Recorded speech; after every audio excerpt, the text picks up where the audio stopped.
just started recording the meeting just so that people are aware. Thank you. Problem.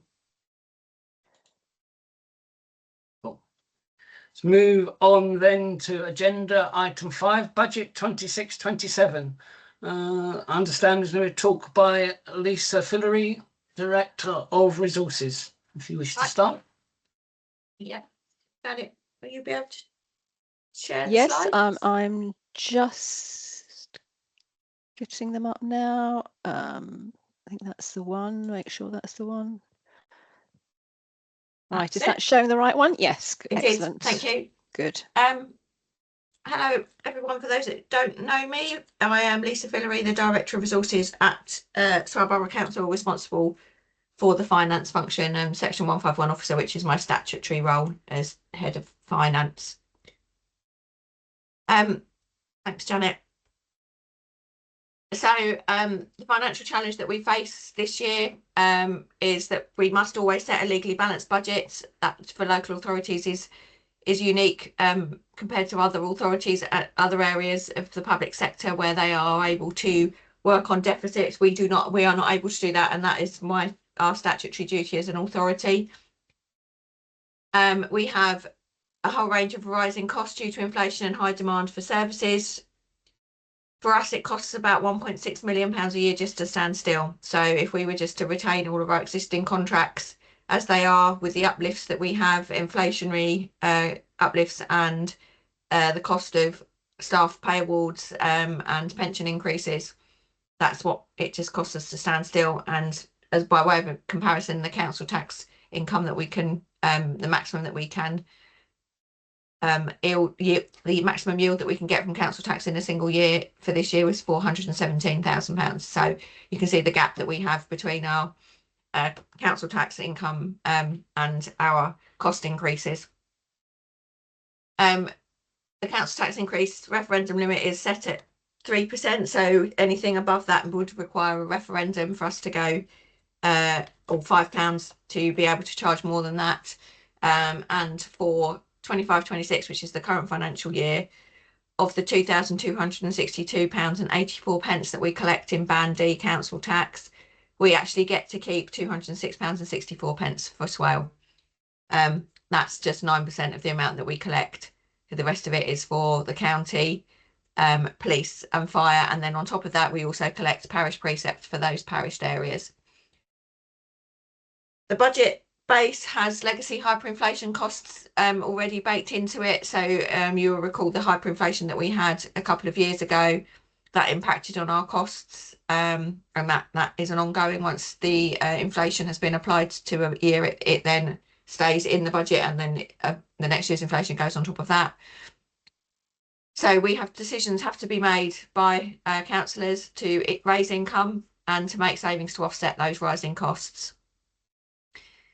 The other challenge that we face is the uncertainty of government funding while we await the results of the fair funding review. So local MHCLG, the ministry that are responsible for local government, are reviewing the local government finances. It's long overdue, as we have been running on 1 year settlements for the past few years, so we can't plan much further ahead than that. But what this does mean is we have got no idea of what we might be looking at for the 26-27 pay awards funding settlement, including the business rate reset. So local government was given a new responsibility for localisation of business rates in 2013-14, and the position hasn't been reset since then. So I was in a position where we have got a significant amount of growth in the base, and that's what's being taken away. So the uncertainty that we are working within at the moment, we are working on a neutral position between the fair funding and the business rates, but it's a significant risk for us. Thanks, Janet. So the timetable for the budget process that we are in for this financial year started back in June with the creation of a cross-party budget working group. So all political parties were invited to attend the meetings, which have been running since then.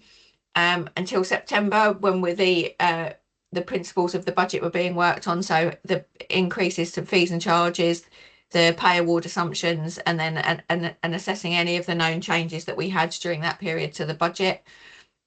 From September, heads of service also met with the group to put forward their proposals for growth and savings to help address that budget gap. In October, we updated the position to reflect all of those changes that had happened till September, and during September and October. And then in 26th of November, Policy and Resources met to agree the draft budget to go out to consultation. The consultation will run from the 27th of November until the 8th of January. It's now live. And in the parish deadlines are the 2nd of December. Claire did a Sterling talk with the Parish Council Liaison Forum, talking about council tax base and how that feeds into our processes, and explaining why the deadlines are what they are for us to be able to get it into the reporting packs to get the council tax position agreed. Hopefully next week we will get the provisional settlement, so the results of the fair funding review and the business rates reset. It's due next week, but we haven't got a definitive date.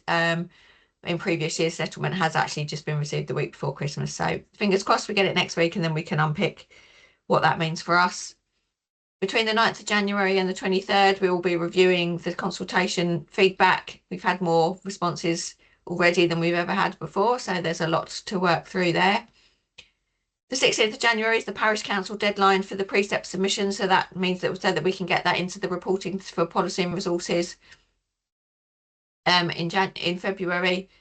In January, we'll be finalising the meetings with the budget working group, dealing with what comes out of the fair funding review and the implications that that has, and the responses to the consultation will all feed into that, with the Policy and Resources draft budget or final proposed budget going on the 4th of February, with the hope that they will then approve that budget to be agreed by full council on the 18th of February. Thanks, Janet. So the key messages that we have for the budget proposals is that we have a new approach this year with the cross-party working group. The estimated budget gap that we have at this stage is £665,000, even with all of the savings and income proposals that are in the draft budget. As I've already said, we assume a neutral position on the grant, but that is a risk. The estimated budget gap peaks at 2.3 million, plus the uncertain grants of 2.9 million in 28-29. So we have got over £5 million gap in that year. And as I've already said, it's cost us £1.6 million to stand still. So the plan at the moment is to use the reserves to bridge that gap of the 665,000. But with the ongoing gap and uncertainty on grants, our reserves will be depleted by 29-30 without mitigation for that gap being found. This is not a sustainable position. Funding from reserves should be for one-off and specific items, not a way to manage our long-term budget gaps, because once it's gone, it's gone. We need to identify more savings and additional income to make the budget sustainable over the medium term. And so once we've got our funding position, and hopefully it will be a multi-year settlement, or at least some guidance for a multi-year position, we will have a longer period to be able to plan for. The budget as it stands at the moment is based on a number of assumptions which can and do change. So the council tax increase, although there is indications that that is not going to be, there's not going to be any flexibility on that within the new fair funding review. Our government funding is the biggest piece of the jigsaw that is subject to change. Our income projections and our cost pressures, they are our estimates at the moment, but they are based on what we know and are generally more predictable than the government funding position. Thanks, Janet. So our spending priorities for the medium-term financial plan. So it's important to understand that we have two separate budgets that we legally can't be mixed. So the revenue budget, which is our day-to-day services, that's the position with the budget gap of the £665,000. That's what keeps the lights on and the services running. So our waste collection, our beach hut provision, so the ongoing licensing and rentals of those, not the building, that would come under capital. and the running of our CCTV services, and it's all of the other services in between that are delivered to our residents. And then we have the capital budget, which is a separate one-off ring-fenced fund for long-term proposals. So what we can't do is use money for capital to fund revenue. We can do it the other way around. So we could use our revenue reserves and we can use a contribution from revenue to capital. But what we can't do is, if we can't borrow capital funding to fund our revenue, it can only be used for capital.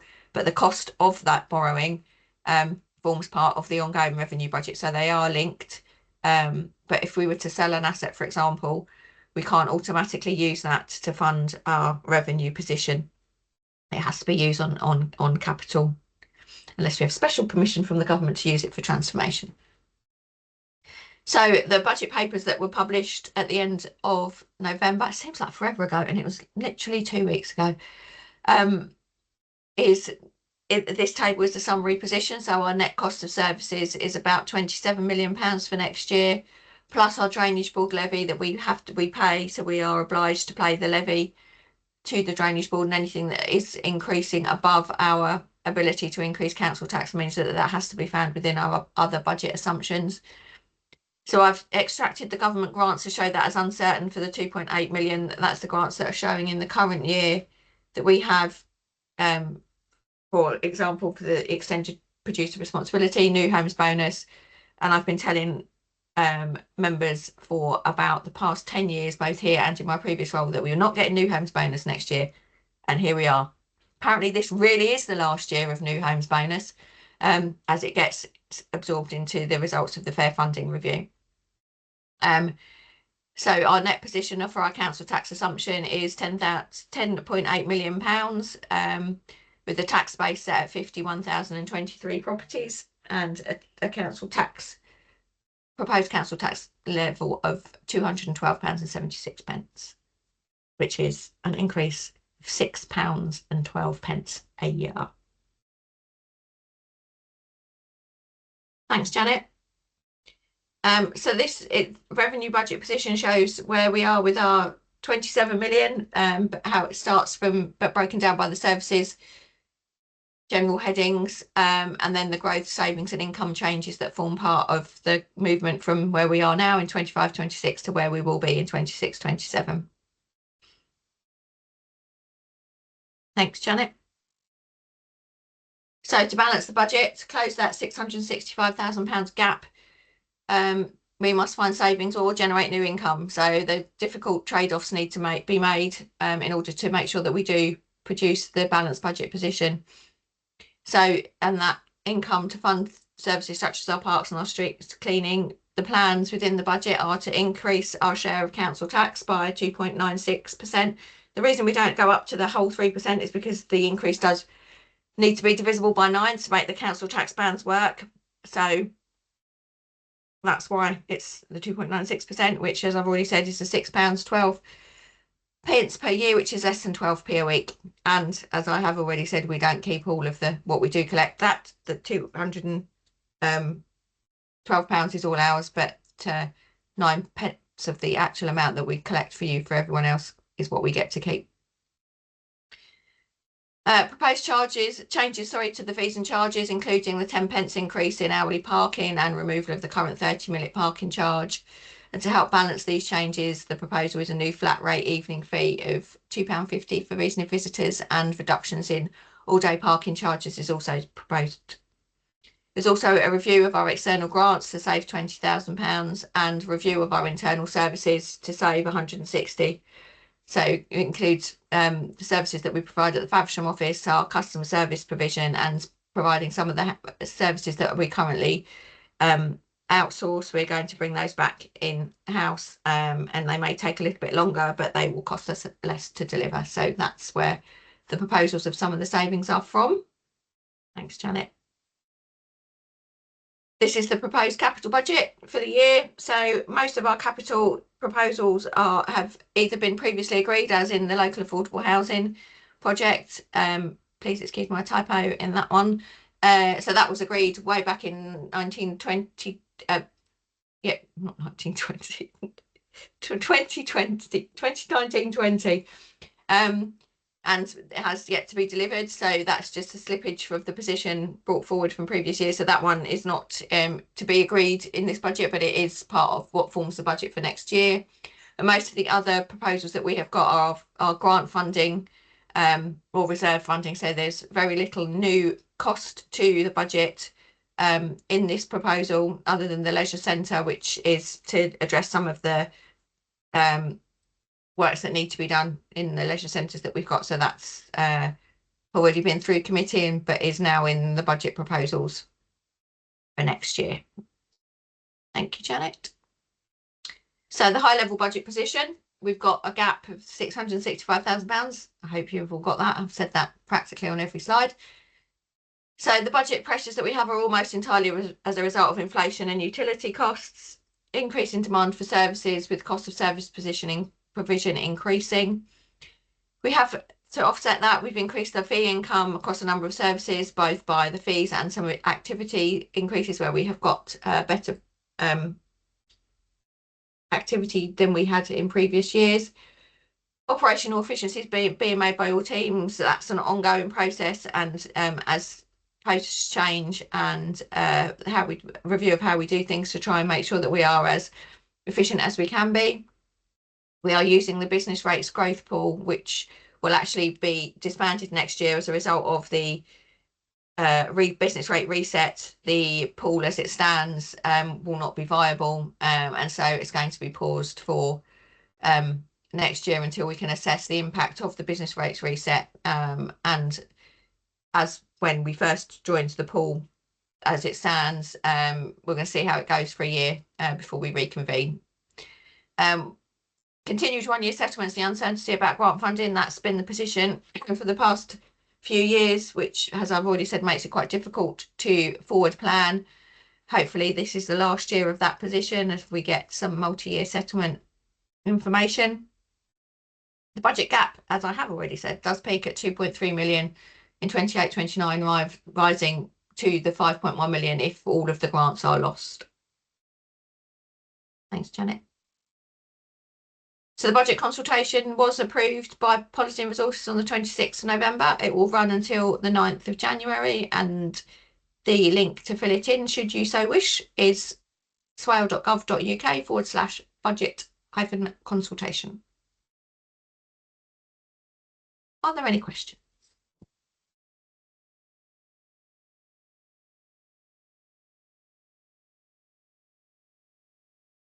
Sorry, can you raise your hands if you have any questions? I'm taking that as a no. Seems quite quiet. I think most people have heard me say this quite a few times. Great. Okay, thanks, Jen. thank you for that. I will leave. Thank you, Lisa. Thank you. Moving on to item agenda 6, community governance review. I invite Mike Whiting to make a presentation.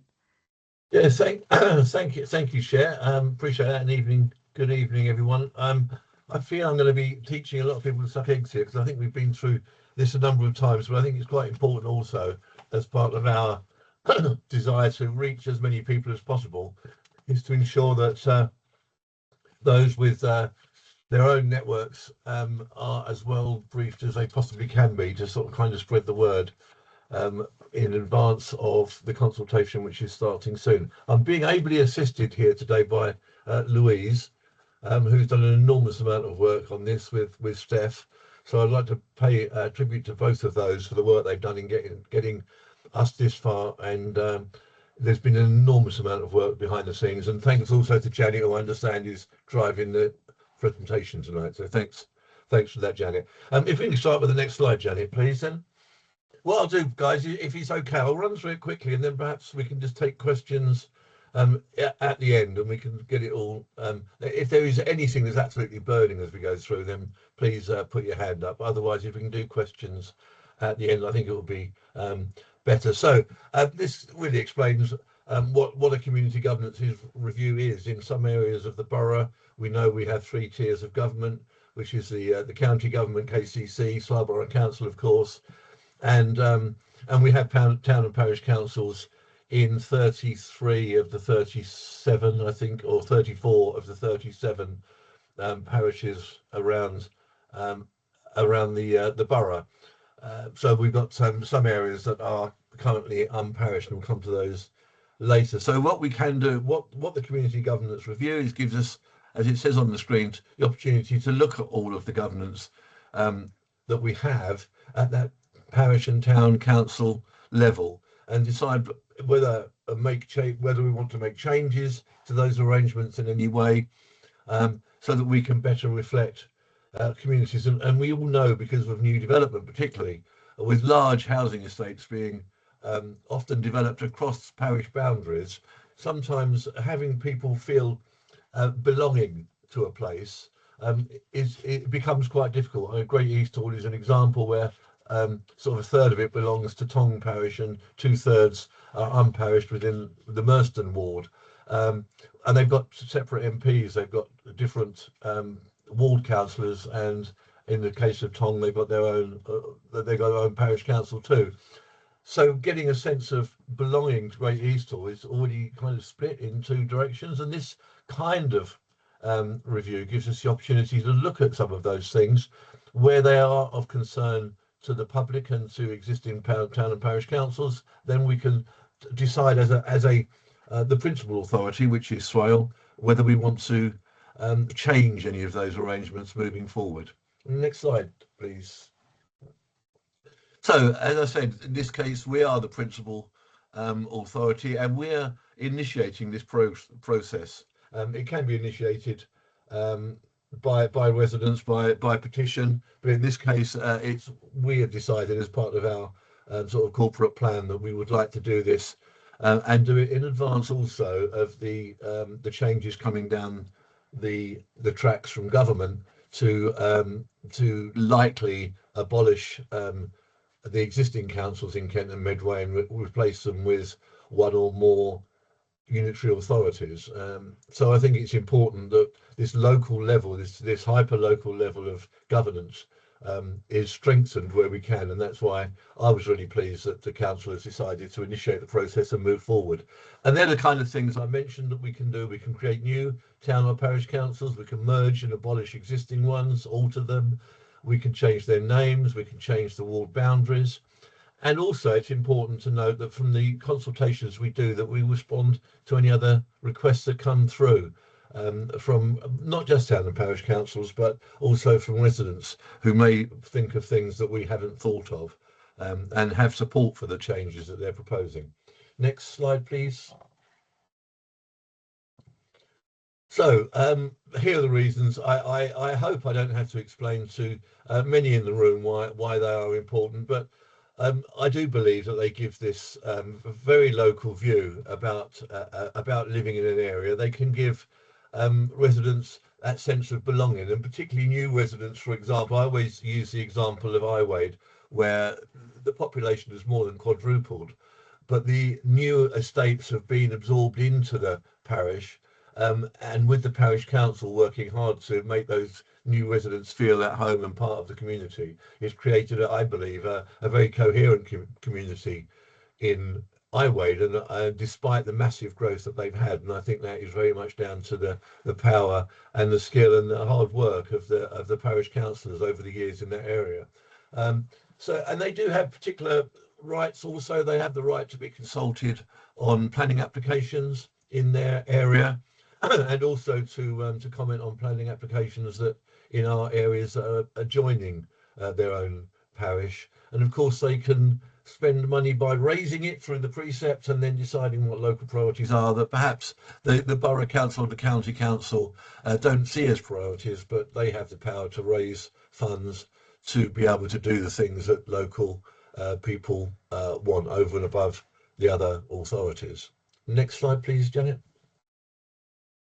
So the process, we've started this. It started some months ago with a cross-party member steering group. I chair that group. Mike Baldock is the vice chair, and we've got a very dedicated group. And I'd again pay tribute to the members that sit on that steering group. It's been we've had some brilliant discussions and meetings. Everyone is absolutely involved in trying to make this the best process it can be to get the best outcomes that we can get. And we are doing our best to make sure that we're keeping everybody involved. So we have already sent letters out to all the parishes of the town. All the borough councillors in the room should by now have had a note from me inviting representations. So at that very early stage, what we were looking to do was to understand from people what it is that they would want included in the review. Because the review kind of has to be manageable, but we don't want to be going out with proposals that no one has suggested or no one actually wants. So we've been quite clear with people that if you will have a proposal and you can demonstrate some support for it, we will consider it carefully as a group as to whether we go to consultation on that proposal and include it in our proposals. So we've kind of got to the stage, the third line in there. We've considered the representations we had back from the towns and the parishes and from residents, and we've agreed what the areas for review will be as we move into the first consultation stage, which will start, as we'll see in a second, next 2 weeks' time. Next slide, please. So there is a time limit for all this, and I've had some people say to me, why is it all so rushed? Well, because the government determined it has to be. We only have 12 months to do all of this. We'll publish the terms of reference on the 17th, and then we'll move forward with the consultation the following day. You can see from there that what we will do then, we will look as a group, as the cross-party member group will then look at all of those consultation responses, and then we go out to a second stage consultation, which may include things that we hadn't included first time around. It may we may take out some of the things that we had first in the first consultation because they have proved so either unpopular or there was literally no support for them, and they may get taken out. And then we go to a full set of recommendations to come to the full council for all members of Swale to discuss and decide upon in the autumn of next year. And the purpose and really of getting this done, as I alluded to when we started, was to try to get all of this in place before the reorganisation of local government happens in Kent. And the moment the government, we are still working on the timetable to try and get all of this in place by April 2027, when currently the elections are due, but we'll have to wait and see what the Secretary of State decides on that. But that's our timetable, and that's why we are having to move this at the pace that we are. Next slide, please. So it will affect people in different ways, and it's really down to us as communicators, really, and as representatives of our constituents and the areas in which we live and represent, to ensure that everybody understands both sides of the coin in this particular thing. If we, for example, in the area I represent in Halfway, there isn't currently a parish council, but one may be created. There may not be one, or we may decide that the residents may decide they'd prefer to be merged in with existing neighbouring parish councils rather than to create their own. It's really important that we ensure that they know that, for example, these things do come at a cost. There is a precept, and that's up to the parish council members to decide what that precept will be, and it does vary greatly. Luddenham don't charge anything. Others do. I've got a full list of them here. I'll probably answer questions later, or Louise can, but we need to make sure that people understand all of that. And also what we need to make sure people understand that we may change, as it says on the right hand side of the screen, the size of the parish in which they live, changes to the boundaries, etc. One other reason I think this is important is because the local government boundary commission will generally use parish boundaries when it's creating new borough or unitary authority wards or divisions. And so whatever we build here, I think, will lay the foundation on which, in the future, when the new unitaries are, if the government get their way and push it through, and we get the new unitaries, those new unitaries will be subject to a boundary review, and whatever we put in place here with these, with the parish review, will, I think, build the create the building blocks from which the local government boundary commission will build the new wards and divisions for the unitary authority. So it's that's why I believe these things are so important, because they trigger things further down the line. Next slide, please.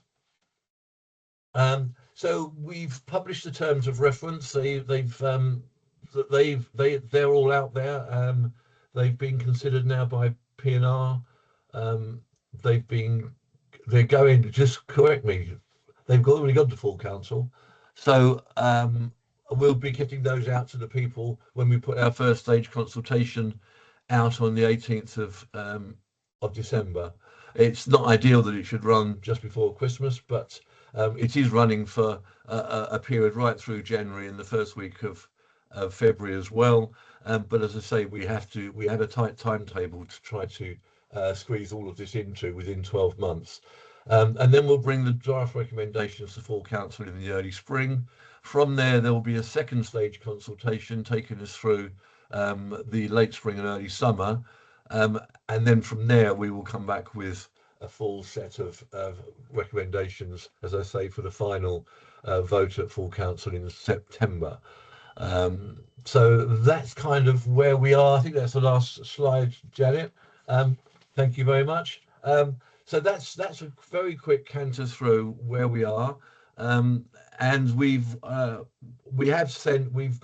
now the first stage consultation forms. They've been built by the IT team with and Louise and Steph, and I think they're really fit for purpose. We've been testing those for the last few days, and getting some feedback to try and improve them. But it is a quite quick and simple form to complete and submit.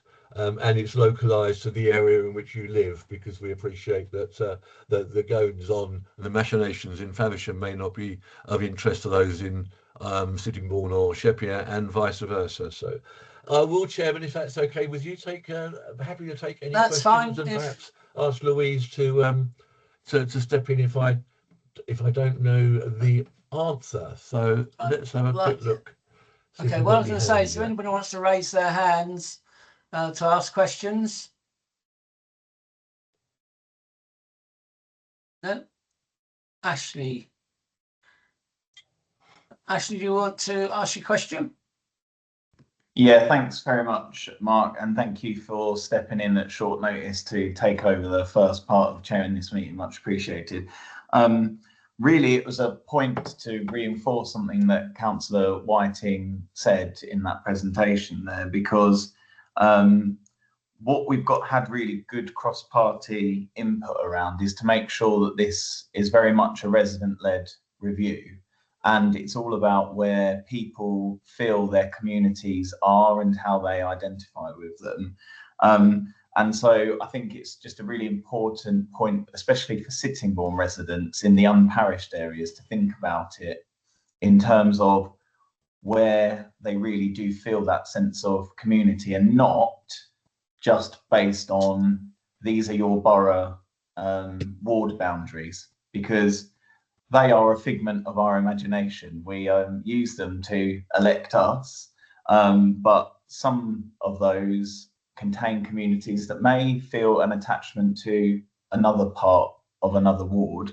And so I think this first phase consultation is actually a really interesting opportunity for people to say a bit about where they feel their local community is. And I think getting as much information out there is incumbent on all of us as elected members to go out there and get that conversation going with people, because it's not a case of us just sitting around a table drawing lines. You know, there's a lot to this, and if people want this level of governance at a very local level, then it needs to mean something to them. So I think, you know, I'm happy with the progress that this working group's doing so far. I'm on it, as are you, Mark, and I think it really is now important that when this next phase starts, that we go out there and really get those conversations going with people, because it really will be interesting to see what the communities in Sittingbourne say about what level of government they want to do and what area they want it to cover.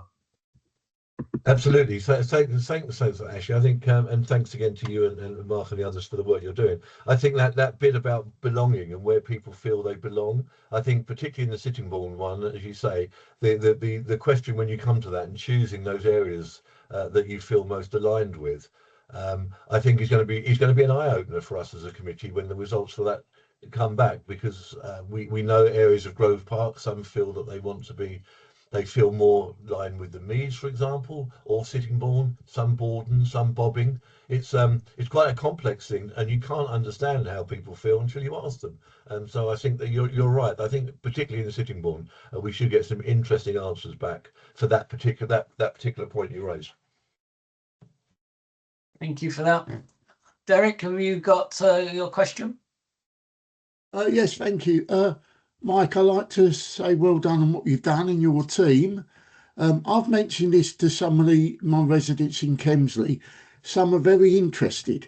You know, they feel that Kemsley is left out a bit, you know. So I look forward to seeing what the results are. But well done on what you've done so far. Thank you.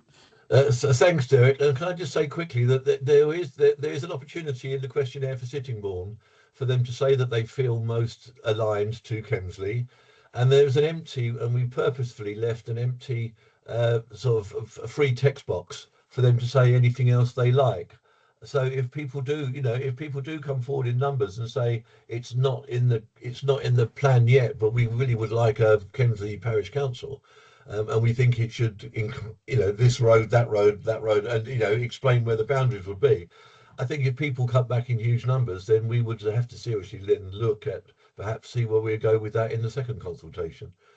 So we're trying to keep it as open as possible at this stage for people to have their say and get involved, even if they come slightly late to the party, which I understand lots and lots of residents will. Thank you for that, Mike. Is there anybody else who wants to ask a question? No? Okay. Thank you for that, Mike. It's been thank you, Mark. Thanks very much indeed. And enjoy the rest of your meeting. Cheers. Ashley, do you want to take over for the rest of the meeting? Yeah, I will do. Thanks for that, Mark. So I think we are now moving on to agenda item 7, which is the local government reorganisation update. And we've got the LGR projects officer, Louise Galloway, to give us a presentation about that. Yes, thank you. Good evening all. Yeah, my name's Louise Galloway and I am the Local Government Reorganisation Project Officer. I think most of you on this meeting have probably heard us talk about LGR before, but it's always good to have the opportunity to review where we are. So next slide for us, Janet, thank you. So for those that don't know kind of the background very quickly, in March, government issued an invite to authorities to submit initial LGR proposals, and which we did. It was then out for consultation, and then we really started to work on formulating the different geographical options to put forward. Throughout that time, obviously, we've been gathering data to support those business cases, and it was also agreed to appoint KPMG as the strategic lead for Kent to support the development of the business cases. If we could go on to the next slide. So I'm sure probably you've all seen the LGR timeline, but it's nice to be able to share this evening to say that as of the 28th of November, the business cases went to MHCLG, finally got them submitted on the deadline. The next stage, we probably might go a little bit quiet on LGR for a little while, because obviously government will review the business cases that were submitted. We're being told that we're going to go out to consultation in early spring, and then we will expect a decision from government on the chosen unitary models before summer recess, so about July 26 time.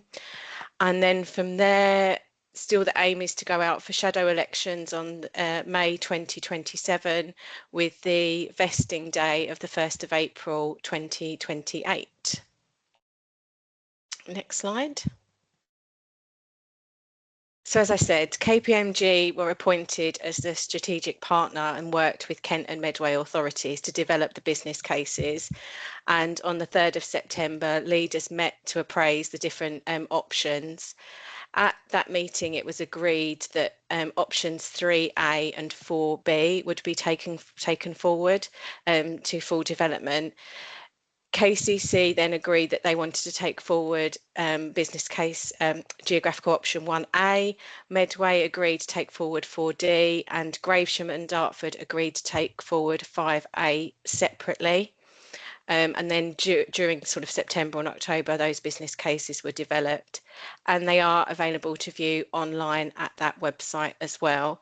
I will say, obviously, the business cases are rightly quite lengthy, so there are the executive summaries available to read for sort of shorter versions of the cases.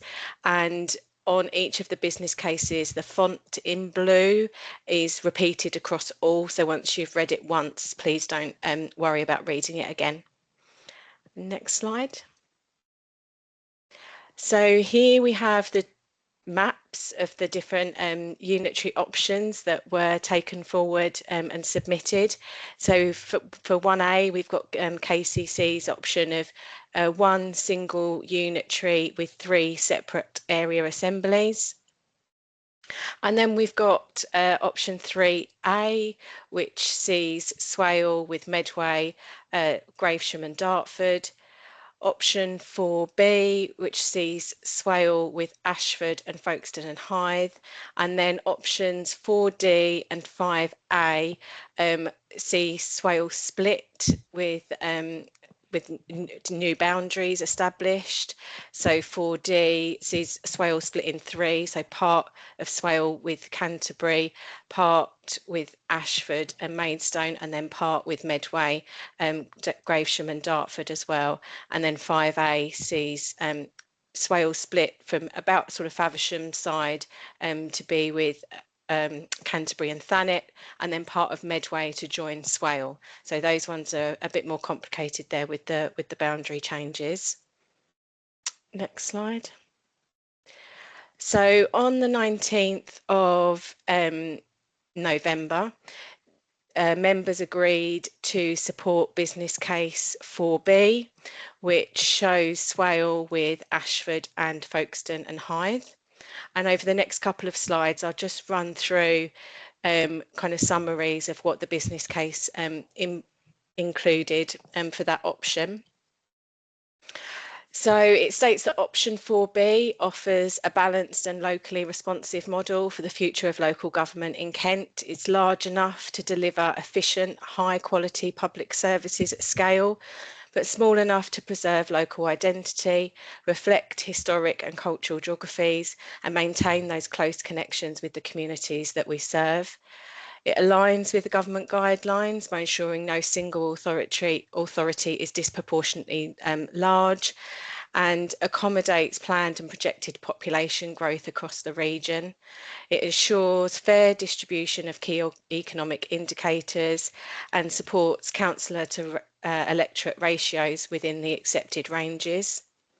And then on the next slide, there is just sort of some more of the detail around the headlines on the business cases. So in terms of establishing a single tier of local government, option 4B is economically viable. The model brings together places with complementary strengths, ensuring no area is left behind. In terms of high quality and sustainable public services, 4B will enable community-based delivery so that different areas can design services around prominent needs and demands, gives a greater sense of local accountability, will strengthen this sense of proximity between people and services. For efficiency, capacity and withstanding shocks, it creates balanced populations close to the recommended size, supporting larger tax bases, lower costs and economies of scale.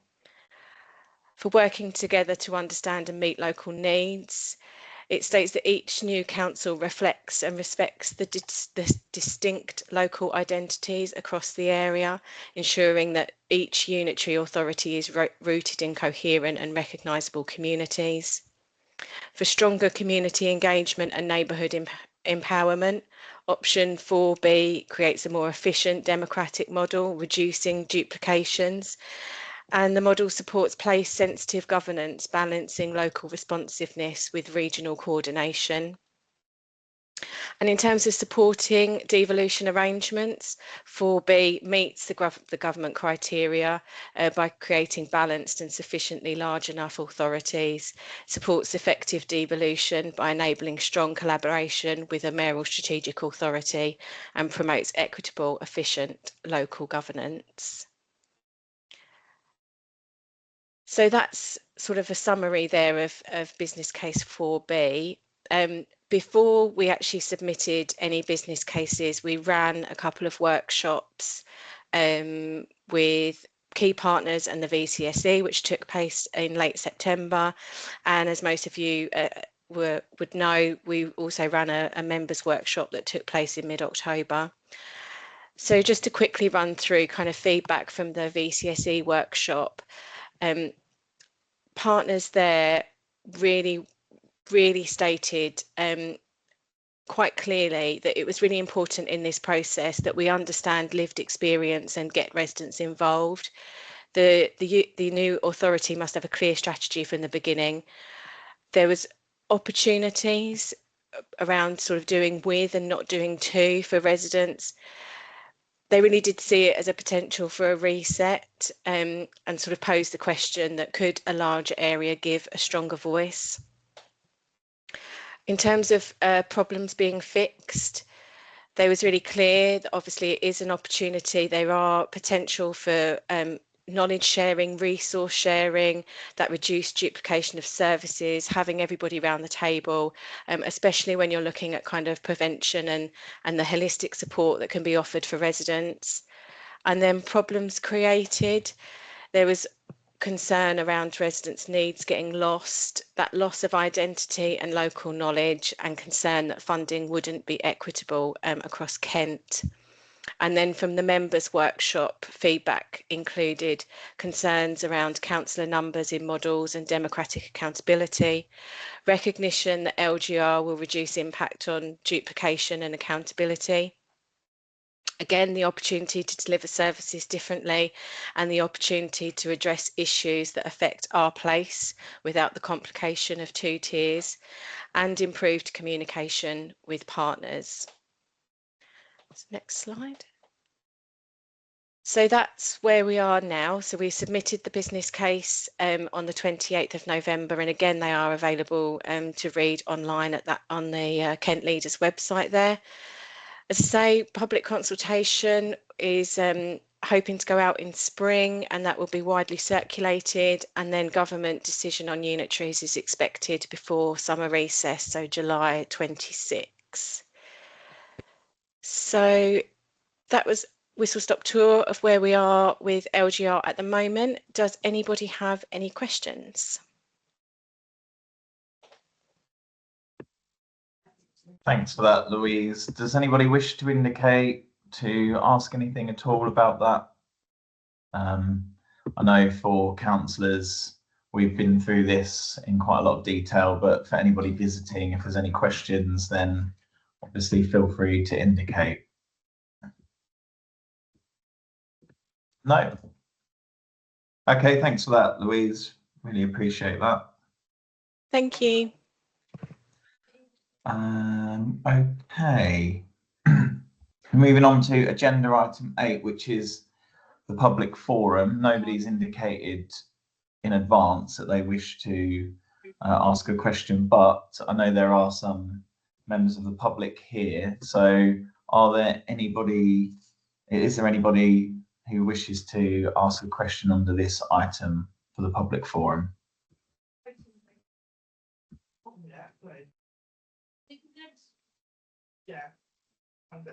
No. Okay. There's no questions under that, then we will move to agenda item 9, which is the matters arising. Under that, you will see there's an update report in the agenda pack.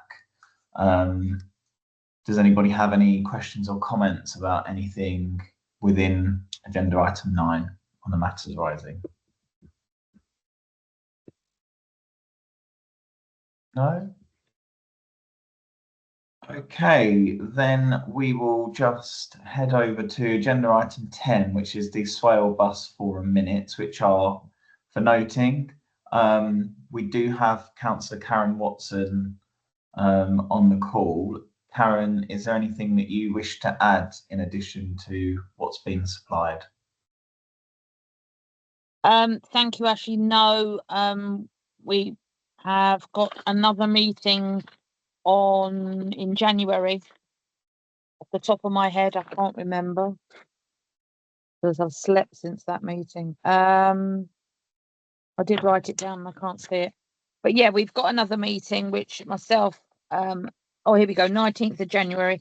Myself and Councillor Winkless and other councillors will be at, and we will report back to you. It's just trying to keep the issues around the bus service, especially as the government's just given KCC a load of money for transport. So we'll keep an eye on what's going to happen there. I know that Jackie wanted to be on the call tonight, but he wasn't able to get on. So I hope to have a sit down with him before I go to the bus forum. Thanks for that. Yes, Jackie has sent over a few suggestions, which we've sent on to you and Councillor Winkless. I also just wondered whether we could raise again about the live departures boards, information boards at the bus hub. It was something that was raised at the last area committee meeting.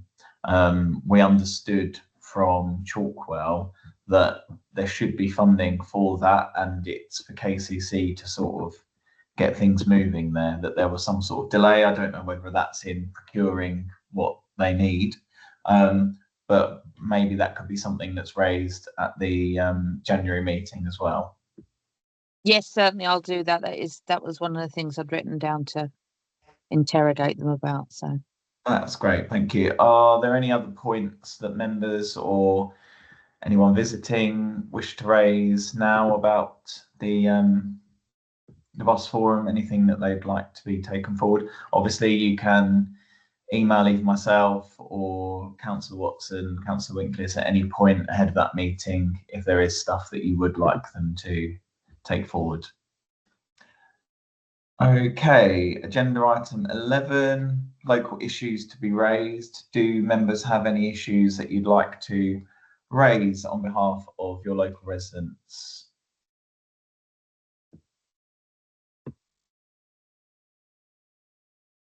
Nothing come up there? No. Okay then, we won't be doing agenda item 12 because I've not heard of anything that anybody's raised. So that just leaves me to close the meeting by saying that the next, Councillor Gibson. Sorry, Ashley, I was struggling like fury to try and get my hand up, and you'd moved on, not just past that point, but past the next. But I just wanted to say that I was extremely disappointed about the Chalkwell Coach Hires Roland Eglinton's comments about the toilets and how it would impact potentially the drivers and things, when quite clearly Roland was at the meeting where that was discussed. So I found that a little bit disappointing, and I just wanted to record that. That's all. Okay, that's. I think. Well, I mean, the opportunity was there for that to have been raised at that point in time, and it's something we could potentially have considered. However, it wasn't, and that's where that's why I found that quite disappointing. Yeah, no, I understand that, and it's also worth pointing out that every open public toilet facility did have one of the posters advertised in the consultation. So presumably, if those bus drivers are regularly using those toilet facilities, they would have seen that as well, and that ultimately could have been shared. So that does show the importance of sharing these consultations out there, and for all ward councillors to do this. It goes back to Councillor Whiting's presentation that really, you know, for these community governance reviews, we do have to get people's input, and likewise for the budget consultation that's out at the moment. Okay, this seems to have prompted something, so I suppose we are technically back at agenda item 11, and I've not closed the meeting. Councillor Worcester, I will let you raise something very quickly. Super quick, just because this is a public meeting or a meeting in public, just have to remind everybody that actually the public conveniences, whether we like it or not, are not part of this council's statutory duties to provide under their obligations, legal obligations, just to make sure that that's absolutely clear. And not a lot of people like that. I completely understand that, but that is the current situation. Thanks, Chair. Yeah, and I believe that you are writing on behalf of the Environment Committee to the government to obviously express a feeling that council should have a statutory duty to provide them and receive the adequate funding to do so as well, rather than just another duty without the funding. Councillor Watson. Yeah, thank you. I will be very, very brief, Chair, which you all know is a recipe for disaster. I think I'll be correct in saying that at the last area committee where we had the guy from Chalkwell, we did discuss the toilets that night. So he could have brought it up that night if he'd wanted to. He could have, the consultation, I believe, was spoken about at that meeting. He could very well have done something that night. So Yes, I too am as disappointed as Councillor Gibson. I think that was Councillor Gibson's point, is that it was an item following the very productive conversation we'd had about public transport in Sittingbourne. I'll just quickly bring Janet in before I come back to you, Tim. Yes, I was just looking back at the minutes. I think he may have left after the item. His item was the public transport item was first, and I think he left after that. So it may be he wasn't there to hear that. Yeah. But as you said, that there was a public consultation that he would have been aware of. Yeah, and you know, it's a missed opportunity that it was on the same agenda at the meeting that he was giving up his time to come and speak to us about. Councillor Gibson. Yeah, I just wanted to thank you, Ashley, actually as chair, because it was this committee that instigated the original town centre policing meetings, and it's really good to see that they're back again, and kind of genuinely needed, and they're a real positive forum. So it's just kind of to say thank you very much for that, and thank you to the rest of the committee members, because it's through this forum that was initiated. Yeah, that's just to say that we will be continuing those on a quarterly basis, just so that we can keep up that joint work between the council, councillors and the local police team. It's obviously really encouraging that the government has given us, as with other town centres, extra neighbourhood resource. So we've got a town centre team that is in Sittingbourne that's an extra resource to what we had before, which is very welcome. I know that businesses in the town centre are really pleased with that. There's lots of proactive work that team is doing, and it's also really reassuring, and lots of people have noted this, that there are many more evening patrols, particularly on Friday and Saturday evenings, which is what we've all been calling for in recent years. So that's particularly welcome development, I think, for Sittingbourne Town Centre. So yeah, thank you for raising that point. So I will just do a final check if there are members wanting to raise any other local issues. Nobody's indicated. So that means I will now close the meeting, and it's 2 minutes past 8.